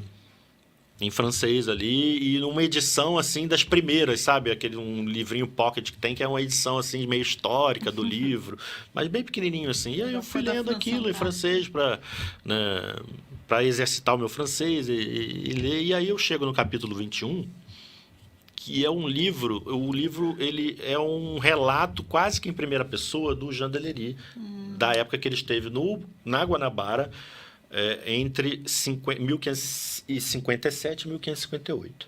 Né? O Léry, ele vai contar que ele briga com o Villegagnon, que era o francês, que era o vice-almirante da França, que vem aqui para liderar o projeto de colonização francesa no Rio de Janeiro, antes da fundação da cidade. Relatado como autoritário também, como lenhador. E o Jean Delery vai, então, fazer uma estada entre os indígenas do Rio de Janeiro, e ele vai relatar isso nesse livro. Só que no capítulo 21, o livro passa de uma prosa em primeira pessoa do Jean Delery para um diálogo de teatro, em que um tupinambá e um francês conversam sobre as coisas que existiam na Baía de Guanabara. Coisas que o tupinambá vendia, coisas que o francês trazia, e em duas colunas, uma coluna em francês e uma coluna naquilo que os franceses traduziam como o tupinambá falado. Então era como se tivesse a língua tupinambá e a língua francesa. E aí depois eu fui perceber que esse texto, né, o Edelweiss, que é um professor baiano que estuda esse texto, ele vai dizer, ele vai traçar a hipótese de que esse texto está incluído no livro do Léry, porque ele era um manual de língua para os franceses que vinham a Guanabara. Então eles recebiam como se fosse um livrinho para que eles soubessem falar a língua tupinambá, para que eles pudessem sobreviver no Rio de Janeiro quentista, né? Então o Léry, ele encaixa esse texto inteiro no livro dele, como uma prova das coisas que ele tinha vivido. Né? E nesse texto, tem uma hora do diálogo que o francês pergunta quais são as principais aldeias da sua terra. E o tupinambá responde com um nome de 36 lugares diferentes. Muito legal. E aí eu começo a ler aquela lista, e no meio do livro eu começo a me perguntar assim, peraí, começo a dar uns tremelinhos, eu falo, não é possível, peraí, isso daqui são os nomes das aldeias do Rio de Janeiro. Um exemplo. Aí, Irajá. Peraí, eu conheço esse nome aqui. Taquara. Não, eu conheço esse nome aqui. Carioca. Conheço esse nome aqui. E ninguém fala de onde que veio, né? Então... E aí eu falei, não, peraí, alguém já estudou essa parada. Isso daí com certeza já foi estudado. E aí eu comecei a buscar, peraí, quem falou alguns autores esbarram lateralmente nesses nomes. O Florestan Fernandes faz uma tabulação com os nomes. O Frederico Eudel Vasquez, professor da Bahia, que era um tupinólogo, ele faz uma tradução dos principais nomes. O Maurício de Almeida Abreu, que era um geógrafo da FRJ, quando ele escreve a Geografia Histórica do Rio de Janeiro, século XV, XVI, ele vai atrás desses nomes e vai confrontar esses nomes com as cartas de Seis Marias, com os nomes indígenas que estavam nas cartas de Seis Marias, e vai chegar à conclusão de que muitos eram nomes de aldeias. E aí eu falei, não é possível. Achei a fonte. Tem aqui uma história que ninguém botou no papel, né? Que é a história das aldeias ancestrais, originais, que habitavam o Rio de Janeiro antes da chegada da colonização. E que muitas dessas aldeias vão se transformar em nomes de bairros da cidade, porque já eram o nome dos lugares, conhecidos pelas aldeias que habitavam nelas. E aldeias que eram superpovoadas, né? Que tinham muita população, né? E que vão ser as aldeias originais do Rio de Janeiro, as primeiras origens dos bairros do Rio de Janeiro. Né? As igrejas mais antigas, agora eu passei ali na Praia da Bica, tem uma igreja ali. Sim, de 1600 Igreja, chama Capela Imperial. Né? Bonitinha lá e tal. Bem colonial, né? Eu estimo que ali provavelmente poderia ser a ponta de entrada da principal aldeia da Ilha do Governador, que ficava aqui na Praia da Bica. Né? Então, esses lugares mais antigos da cidade, eles vão remontar justamente a localização dessas áreas que já eram habitadas. Então, né? Ali no bairro de Irajá, seria uma aldeia chamada Irajá, um exemplo, assim, né? Isso. Existia uma aldeia do Pinambá, de nome Irajá. Esse nome já é... Então é de Irajá. Esse nome já é um nome aportuguesado, né? A gente já tá, que era Iraiá. Como é que essa origem, por exemplo, já entrando Irajá, eu li você falando sobre Irajá, tinha a ver com mel, mas aí tem uma outra teoria. Irá é mel ou a abelha que faz o mel. Sim. E Iá era como se fosse uma interjeição do lugar que tem, ou completo. Então, Irajá seria como se fosse o lugar do mel. Eu batizaria assim, né? E a gente, vamos imaginar, né, o Rio de Janeiro quentista, antes dos subúrbios serem rapados da sua floresta original para que fossem usados como grandes campos de cana-de-açúcar, né, para que fosse remetida para a metrópole, né, era uma floresta maravilhosa, né, eram bosques, né, da Mata Atlântica, envoltos por rio, Irajá. Né. E isso que você está falando é maravilhoso, porque assim, imagina só a preocupação dos franceses e posteriormente dos portugueses em dominar a Baía de Guanabara para conseguir, de certa forma, conquistar essa área. E as áreas estratégicas, desembocadura de rio, pontas, né, os extremos, já eram historicamente áreas de tabas, de aldeamentos de povos originários. Então, todo o Rio de Janeiro. Essa preocupação de mapear é fundamental e interessante, porque o Rafa vê isso e fala, pô, então a gente pode construir uma narrativa da história da cidade a partir dessas... Sim, as fontes têm a fonte francesa, nós temos e fontes portuguesas, são as cartas de Seis Marias do Rio de Janeiro, que foram anotadas por Monsenhor Pizarro, que era um bibliotecário da Câmara, e o Anchieta, que é um jesuíta, o José de Anchieta, ele tem um texto litúrgico que chama o Alto de São Lourenço, que ele escreve para a Igreja de São Lourenço, para o Aldeamento de Araribóia, em que ele vai encenar uma luta litúrgica entre São Lourenço e São... São Sebastião, né, contra a Emberê e Guaxará, representando os indígenas tupinambás, tamoios contrários né, que lutaram ferrenhamente contra os portugueses. Né? E, ao longo desse texto litúrgico, ele vai citar o nome de, se eu não me engano, 22 aldeias, das quais teriam sido derrotadas pelos portugueses nas batalhas de conquista da Guanabara. E aí, quando a gente pega as 22 aldeias de Anchieta e compara com o nome das aldeias deixadas pelos textos franceses e nas Cartas Marias, muitas dessas aldeias vão bater os mesmos nomes. A principal delas, que eu acho mais, é o nome Carioca. Quem vai realmente confirmar que o nome Carioca vem de uma aldeia tupinambá e não de uma suposta casa erguida pelos portugueses, que se chamava Casa do Homem Branco, que nem no Tupi é isso, né? Está errado isso, tupinologicamente, né? De acordo com o que se entende do Tupi falado não existe essa possibilidade do carioca ser a casa do homem branco. Carioca era o nome de uma aldeia que tinha esse nome provavelmente por causa do seu maioral, que tinha antagonismo com os carijóis. Os carijóis era outro povo tupi que vivia do litoral sul de São Paulo até Santa Catarina, né? E foram exterminados, não foram, não? Assim como praticamente todos os tupis do litoral, né? Ainda estão sendo, exterminados do sentido... eu gosto de pensar mais exterminados no sentido cultural, da sua unidade. Acabou, né? Isso. Acabou. Mas eles foram miscigenados, né? Se incorporaram foram também, em grande parte. e se transformaram no que hoje é a população desses lugares, né? São a ancestralidade, né? Desses do Rio de Janeiro. Não é que houve uma substituição, né? Desses povos pelo povo colonizador, né?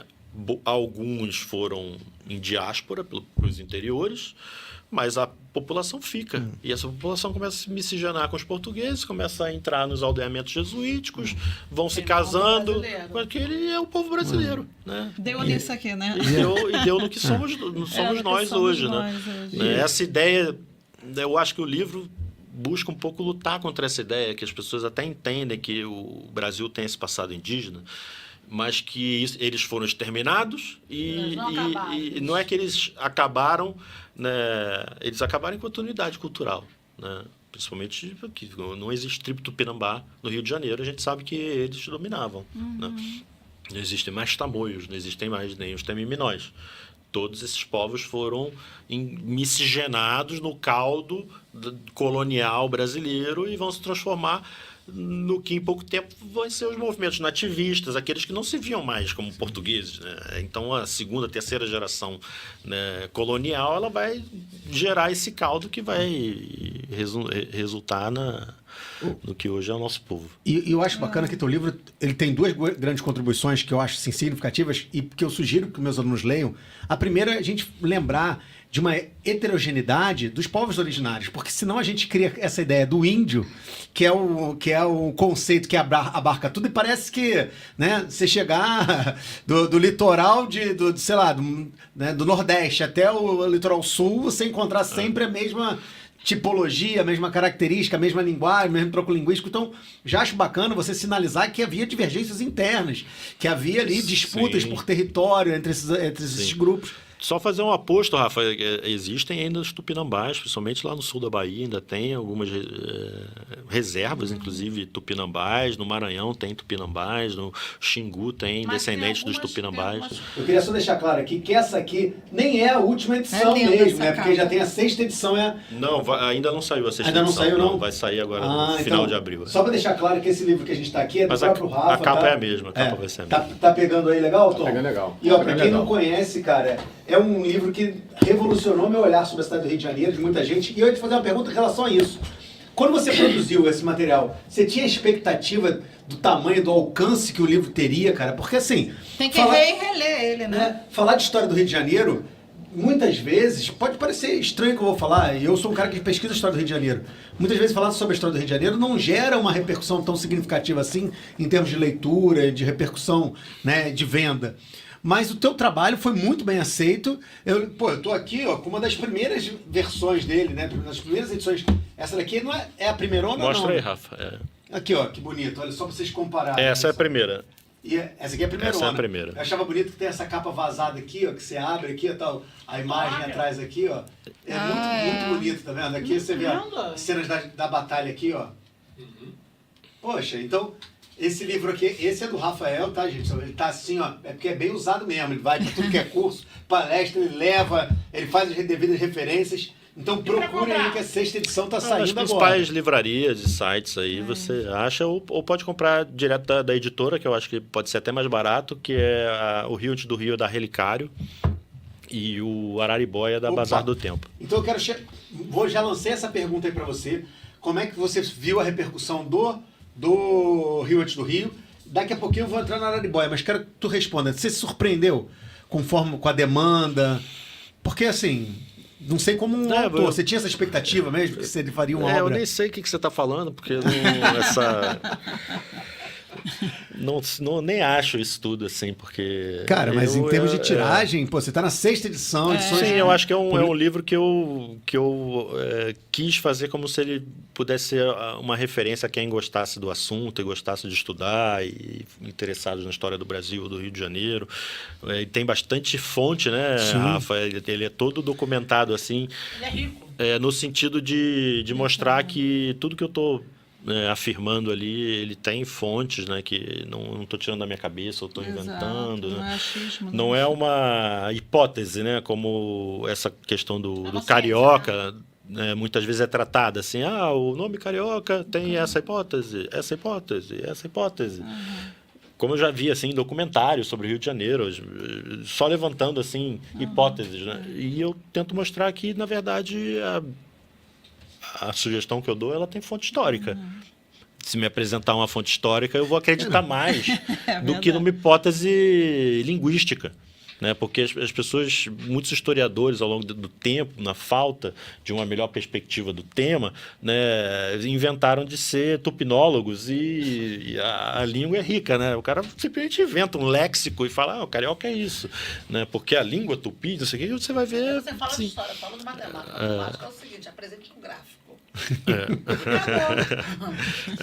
Um gráfico aqui. Acabou. Aquilo dali é verdade, o gráfico é verdadeiro. Ninguém quer saber. Eu da sei que fonte. muitas vezes a fonte, né, a fonte histórica, ela pode ser contestada por uma série de fatores, mas eu prefiro me apegar mais nas fontes históricas e tentar confrontar elas com Mas outras é a fonte fontes. que é verdadeira. Sim. Mas o que o Rafa está querendo falar é que assim, a fonte por si só ela também tem um processo histórico de produção da fonte. Né? Você também isso. pode historicizar o que a fonte representa, Exato. qual é o interesse dele. E o legal é que o Rafa não se prende à fonte, ele interpreta, ele apresenta outras fontes e o trabalho dele, de certa forma, tem um quê de historiador, né? Total. O que deixa muitos historiadores com raiva porque não o fizeram antes, que é a capacidade de sinalizar, de demonstrar outras possibilidades de interpretação. Exato. Eu, quando li o livro do Rafa, a primeira coisa que eu pensei, cara, isso tinha que ser um paradidático. As crianças tinham que ter acesso a essas informações, sobretudo para produzir uma identidade de história local, para saber, né? Então, a história de Irajá, Inhaumá, né? A história do Iguaçu, tem a ver comigo, eu tenho essa identidade. Sim. Mas quando li o teu livro, eu achei isso, achei assim, cara. E outra coisa que eu achei muito bacana, Fundação da Cidade do Rio de Janeiro, todo mundo na expectativa que o livro falaria da fundação. E quando você começa a ler o livro, você começa a deixar bem claro, por isso o Rio antes do Rio se sustenta no título. Exato. Não, eu não estou querendo falar, né, ou analisar especificamente o processo de fundação, e você chega até lá. Mas você levanta uma bola que obrigatoriamente traz a importância de ter uma segunda publicação. Você traz personagens históricos que a gente tem que analisar. O Araribóia ele vai surgir realmente como um questionamento das palestras que eu dava do Rio antes do Rio. Primeiras vezes que eu ia falar do Rio antes do Rio, e quando abria para pergunta, a pessoa falava, mas e o Araribóia? Igual o Rafael, né? Porque eu estudei muito, eu acho que o meu grande... coisa que eu queria fazer com o Rio antes do Rio era esse mapeamento das aldeias, né? Então o livro tem mapas, tentam localizar as aldeias e também destrinchar os nomes, o que a gente tem de informações desses nomes antigos, o que eles significam, por que eles significam isso, né? E então o livro é muito esse mapeamento e essa tentativa de trazer as informações à tona, né, do que significava. Então as pessoas me perguntavam do Araribóia no contexto, né? Porque sabem que existiu um indígena no Rio de Janeiro que lutou a favor dos portugueses. Peguei até a Ilha do Governador aqui para mostrar. A Praia da Bica aqui, ó. Olha aí, ó. Exato. Já tem todas Já está aqui, ó, mapeado no livro do Rafa, olha aí. Ó. Muito Essa legal, é a minha primeira edição, tá na 181. Muito bom. Aí fala. E aí as pessoas me perguntavam tanto do Araribóia que eu comecei a me questionar internamente. Mas e o Araribóia? E aí eu falei assim, cara, deve ter então algum trabalho sobre o Araribóia, né? Deve ter um livro do Araribóia. Alguém já escreveu, não é possível. Um personagem tem mais de 500 anos quase. Eu acho que já passou dos 500 anos. Né? Não tem nada, não tinha nada do Araribóia. E aí eu, como jornalista, né, assim como o Rio antes do Rio, você percebeu que eu vi ali um furo histórico, algo que não tinha sido explorado né, na riqueza de detalhes que merecia, né? E aí a mesma coisa começou, eu falei, cara, não é possível que não tem nada do Araribóia. Ninguém realmente...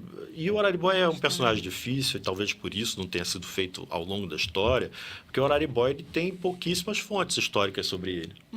E a gente já vai conhecer o Araribóia quando ele já é um líder indígena, um guerreiro formado, um homem, né? Então, você nem sabe direito de onde veio, né? Só, assim, são muitas coisas do Araribóia, assim, é uma lógica histórica que a gente tenta encontrar na vida dele. E aí no início eu achei que, putz, vai ser roubada isso aí, porque não vai dar.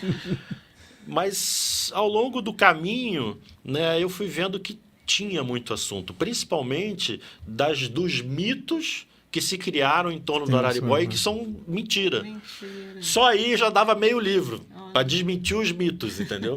Então, por exemplo, você acreditou muito tempo que o Araribóia tinha morrido afogado, que o Araribóia era filho do Maracajaguaçu, que o Araribóia era de Niterói, que o Araribóia... Isso, negócio que ele nadava de Niterói ao Rio de Janeiro. Tinha uma lenda que, na verdade, ele não era de Niterói, ele era do Espírito Santo. E ao longo do tempo tem coisas muito engraçadas assim, que acontecem na história da história do Araribóia, né? Que foram completamente desmentidas ao longo né, quando foram aparecendo as fontes e tal, algumas cartas, algumas descobertas foram feitas recentemente, assim, nos anos 70, nos anos 80, né, e só isso já dava meio livro. Então eu tentei... e uma das informações principais que apareceram foi o ano da morte do Araribóia. Então, quando o Araribóia, ele não morre afogado, ele morre... já estou dando spoiler do livro. Não vou nem contar, não vou falar. Agora já Olha, falou, quase. Não vou falar como que o Araribóia morreu. Às vezes eu gosto. Ainda bem que eu não li o seu livro, senão ele morreu ao pé de um jequitibarré. Não. Ele não morreu afogado. Não morreu afogado. E engraçado que o morreu afogado, eu já até perdi o fio da meada agora. O morreu afogado, ele é visto, assim, um autor da época do Império diz que ele morre afogado. E aí, na época dos 800, um outro escritor dá a localização, né? Ele morreu na ilha do Mocanguê. Aí tem mais 50 anos, outro historiador fala, agora não se sabe se foi no Mocanguê ou na Ilha do Fundão, mas ele morreu afogado. E aí o enredo vai ficando muito bom, né? Aí no livro eu reproduzo assim, o Araribóia sendo tragado pelas ondas da Baía de Guanabara, agarrado na canoa, não tinha uma mão para que pudesse se dar no Araribóia. E esse livro está em qual edição? Esse saiu no final do ano passado, né? Vai entrar agora na segunda edição. Já vai pra segunda edição? Vai entrar na segunda edição. Rafael é brabo, cara. Ó, ele é modesto e falou assim, não, eu não sei a importância desse livro. Só pra deixar claro, esse livro, Rio Antes do Rio, virou, né, o norte do enredo da Portela, de um carnaval muito significativo, que é o carnaval pós-pandêmico, o primeiro carnaval. Foi antes. Foi o último da pandemia. Então é o antes, desculpa, gente, a pandemia tirou a referência 2020, temporal aqui. 2020. Foi o carnaval de 2020, cara. Então... Como é que você fala que não tem essa repercussão se você... É engraçado que depois do Carnaval da Portela, o livro entrou naquela lista dos 200 anos da República, né? Sim. Que foi como é que a gente fala? Uma seleção de livros feito pelos maiores intelectuais do Brasil e acadêmicos das universidades brasileiras, que eles elegeram os 200 livros mais importantes para se entender a história do Brasil. E o Rio Antes do Rio entrou lá na posição 80, por aí. É muito interessante o Rio Antes do Rio. É muito interessante. E aí, nessa lista, tá tudo que você possa imaginar de legal, né? E de livros históricos, né? Casa Grande Senzala, Quarto de Despejo, Raízes do Brasil. Né? Pô, o cara tá na mesma linha de... Principalmente do Rio entrou nessa lista. Né? A gente vai entendendo cada bairro, né? E os nomes têm tudo a ver com os indígenas. Sim. Como foi ver o enredo na avenida? Você se identificou? Você falou assim, pô, era por aí que eu achava que a coisa tinha que ir. Eu sei que você não tem o poder artístico de interferir no carnavalesco, mas você debateu, fez parte da pesquisa histórica e tal. Como é que é? Eu ajudei muito, assim... Imagina, chega o presidente da Portela e fala para você, a gente adorou o seu livro, a gente quer fazer o carnaval desse ano com um enredo baseado no seu livro. Você vai falar o quê? Falar, muito obrigado, né? E aí eu me coloquei à disposição, né? E eu ajudei muito na escolha do samba. Eu acredito que sim, porque eu falei com o presidente algumas vezes assim, se o samba estava de acordo, né, com com a proposta daquele que tinha sido apresentado, mas eu deixei o casal Laje, né, que foram os carnavalescos do ano da Portela, totalmente à vontade para fazer o que eles achassem de bom e tal, então não influía assim no que ia ser apresentado no enredo. Achei o carnaval foi bom, acho que a Portela foi muito bem aquele ano, acho que ela ficou por uma escola para entrar nas campeãs, né? E foi um desfile muito elogiado, a águia estava muito bonita e tal.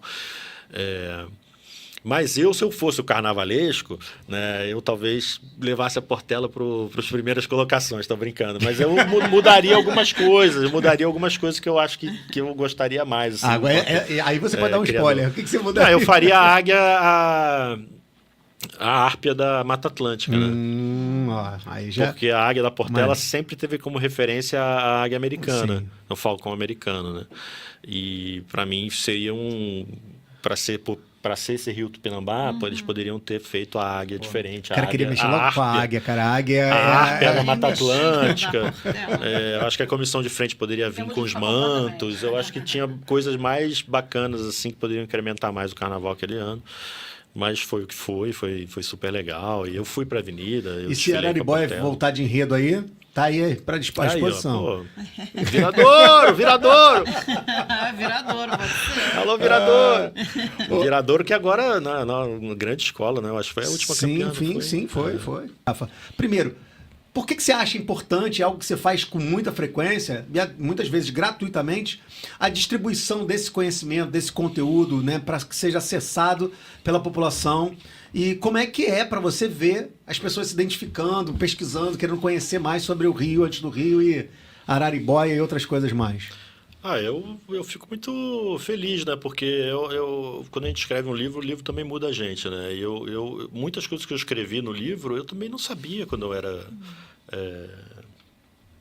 antes de pesquisar, né? Eu fazia a menor ideia de que existia esse conhecimento das aldeias do Rio de Janeiro, que daria para a gente tentar imaginar um mapeamento delas, as localizações, né? E essa descoberta do que significavam esses nomes, né?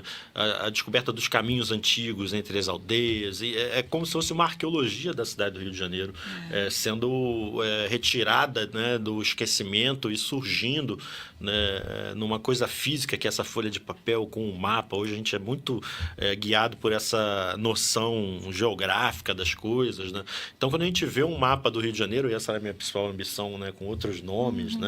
Nomes que são familiares, não são familiares, mas que se perderam ao longo da trajetória da cidade, do espaço geográfico da Guanabara como um todo, né? A gente vê surgir uma outra possibilidade de pensar a cidade, pensar o lugar que a gente vive, né? Então, um pouco a ambição disso é trazer esse pertencimento de volta, né, com um conhecimento de uma ancestralidade que a gente não tinha a menor noção que existia, e que talvez é esse desconhecimento que faz com que a gente tenha uma certa alteridade, às vezes, com o fato de ser brasileiro, porque muitas nossas referências são o quê? São americanas, são europeias, né? A gente tem uma cabeça muito mais voltada para valorizar aquilo que vem do exterior do que a nossa própria raiz, né?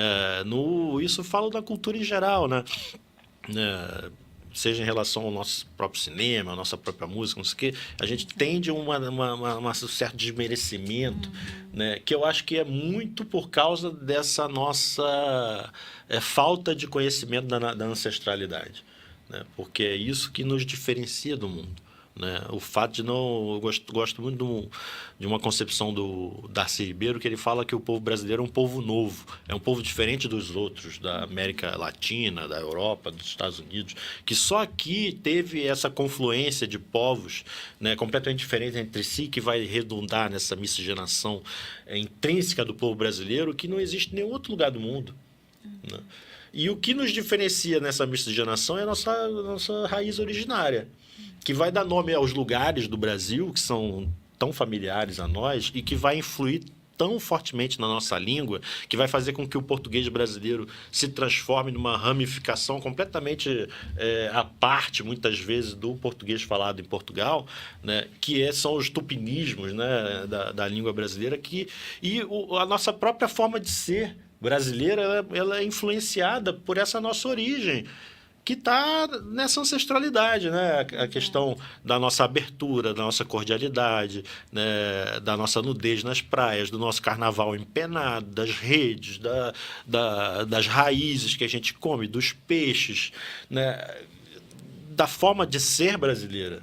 Né, da nossa festa, da nossa dança, né? Os indígenas eram conhecidos por serem festeiros, dançantes, né? Bem-humorados, né? E preservadores da vida, de uma relação sustentável com o meio ambiente. Então, bons bebedores de cauim, né? Bons bebedores, guerreiros, sobretudo, né? E o exemplo da Guanabara, né, é um exemplo de resistência que muitas vezes na história do Brasil não é contada. Né? O Rio de Janeiro ele foi fundado, e é bom que a gente saiba disso, numa batalha contra os indígenas. E o fundador do Rio de Janeiro morre nessa batalha. Com uma flechada. O grande personagem dessa época vai ser justamente o nosso Araribóia, que era um indígena. Né? Então, um indígena quis que o Rio de Janeiro fosse fundado, lutou por isso, contra outros indígenas. Né? Então, a gente tem uma história que é totalmente nossa, né? Que a gente não precisa esquecer disso. Né? A gente precisa valorizar isso. Né? O Araribóia, eu falo que as pessoas confundem, porque como ele tem a estátua lá, em Niterói, falam o Araribóia, o fundador de Niterói, e eu fico assim... O Araribóia é o fundador do Rio de Janeiro. Para fundar Niterói, ele fundou antes o Rio de Janeiro. Né? Se ele merecia uma estátua, teria que ser no Rio. Porque ele fundou o Rio de Janeiro, ele fundou e sustentou o Rio de Janeiro. Ele só vai para Niterói para defender a cidade do Rio de Janeiro. E o Araribóia morre na sua plenitude lá, sem querer falar o motivo, para não dar spoiler, né? Mas ele morre, tem carta do Fernão Cardan, que foi um jesuíta que visita o Rio de Janeiro, em 1583, que o Araribóia é aclamado pela população do Rio de Janeiro, pelos portugueses e pelos indígenas, por ser considerado o grande herói da guerra e da fundação do Rio de Janeiro. Né? E não é à toa, mesmo ele sendo um indígena, que ele ganha 6 Marias de Niterói. Niterói toda era do Araribóia. Né? Desde do início da Praia de Caraí até o Rio Maruim, em São Gonçalo, tudo era 6 Maria do Araribóia. E essas terras, olha que interessante, não se transformaram numa fazenda a serviço do Araribóia. Se transformaram numa terra coletiva. Todos os indígenas que ele atraía para esse lugar, mesmo que fosse um período difícil para os indígenas, na aldeia de São Lourenço, eles conseguiam uma inserção no período colonial diferente da escravização prometida àqueles que resistiam. Então, Araribóia foi uma força motriz de miscigenação do povo carioca, desde o início. Né? Fenomenal, né? Não, e é legal, muito bom. E é legal que pra gente sentir o orgulho, né, de toda a nossa origem indígena. E quando ele deu a palestra no Parque de Madureira, todo mundo se interessou. Sim. Você vê que as pessoas não conhecem a história. O quanto é importante a história. Mas é tão importante eles conhecerem a história para sentir exatamente o orgulho. E antes de terminar, eu vou pedir para o Tom botar para a gente aqui uma curadoria maravilhosa, porque a gente que quer conhecer o trabalho do Rafa pode acessar os livros e deve, inclusive, acessar os livros, tá? Os dois estão à disposição para venda, né? Vamos deixar bem claro aqui, ó, esse aqui numa nova edição que está saindo agora, e esse já está indo do Araribóia para a 2ª edição já, então procure o trabalho do Rafael Freitas da Silva publicado, mas também o trabalho dele está exposto na Galeria Rio Memórias. O Rafael é o curador dessa galeria, o Rio Antes do Rio, onde ele sintetiza uma série de textos. Vai descendo aí, Tom, rapidinho. Olha lá, fala das tabas, fala dos tupis, olha lá, fala de lendas e costumes. Então, cada uma dessas aí é uma entradinha na galeria virtual no Museu Rio Memórias, onde você pode conhecer uma síntese do trabalho do Rafa, uma divulgação que ele faz disso daí. E eu ainda deixo aqui uma outra indicação. Essa palestra que o Rafa acabou de dar no curso do Museu Nacional está à disposição para todo mundo também. Ela foi gravada, está no YouTube lá, né, da plataforma Subúrbios Cariocas. E eu queria deixar as redes do Rafael aqui também, o Instagram do Rafa. Tem aí, Tom, o Instagram do Rafa pra gente deixar aqui? É a melhor forma de te encontrar, de te fazer convite. Rafael Freitas. É esse aí mesmo. Olha lá. Rafael Frei, olha. O Rafael Freire, ele me falou que aquela foto ali tem uma curiosidade. Qual é aquela curiosidade, fotos da Rafa, aquela foto lá de cima? Isso é um passeio de barco que eu fazia com os alunos de pós-graduação em História do Rio de Janeiro, em que eu falava um pouco dessa perspectiva das aldeias, mas direto da Baía de Guanabara. A gente ia até a Foz, da Bahia ali, é bem bonito, né? O Pão de Açúcar e o outro lado. E aí a gente saiu um pouquinho para eu mostrar as 3 ilhas, que eram referências dos navegadores, né? As ilhas da Trindade, que eram chamadas. Então, quando eles vinham lá do Cabo Frio, eles viam as 3 ilhas antes da entrada da Foz, porque a Foz da Guanabara ela era meio escondida. Se o barco passa muito longe da costa, nem repara que ali tem uma entrada de baía. Então, os navegadores vinham com essas referências. Então, a gente vai lá, olha as 3 ilhas e volta. E aí eu mostro como é que era a visão dos barcos que chegavam, né? Os que chegavam e vinham a Carioca, e vinham as aldeias de Niterói, viam a Ilha do Governador bem à frente. Então, como é que era essa referência marítima, né? E quando é que vai voltar esses passeios? Acabaram por causa da pandemia, né? Vamos E a retomar gente isso aí, não voltou. Rafa. Não, e é legal, né? Porque já pensou?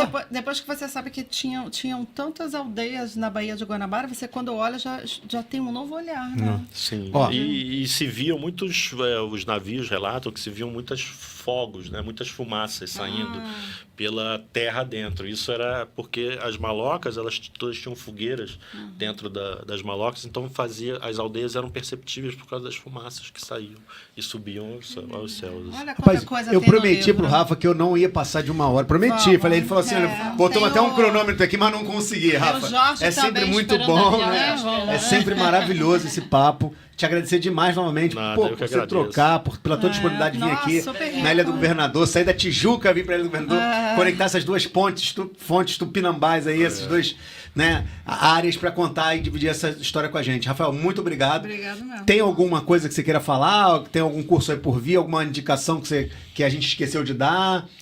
O Rio Antes do Rio está saindo, então, agora a 6ª edição pela Relicário. E é uma edição atualizada que vai ter um mapa grande da Guanabara Tupinambá. E a capa vai ser a mesma, mas o livro vai ter também um texto da Célia Tupinambá. Que bacana. Que é um adendo do Chega livro. a falar do manto? Já... Isso, é porque ela escreve um texto sobre essa busca que ela faz do manto Tupinambá, que inclusive está voltando para o Brasil, né, doado finalmente pela Dinamarca para o novo Museu Nacional, né? Que bem. Que para mim, o manto que está na Dinamarca, muito possivelmente era o manto do Rio de Janeiro, Caramba. porque ele é doado pela coroa francesa à Dinamarca e um dos mantos que estavam na coroa francesa era o manto que o Tevet, né, o capuchinho André Tevet, que vem com o Villegagnon, o André Tevet, ele relata no livro dele que ele traz um manto do Rio de Janeiro para doar ao rei da França, né? E eu gosto de acreditar que é esse manto que é o manto mais bonito que tem.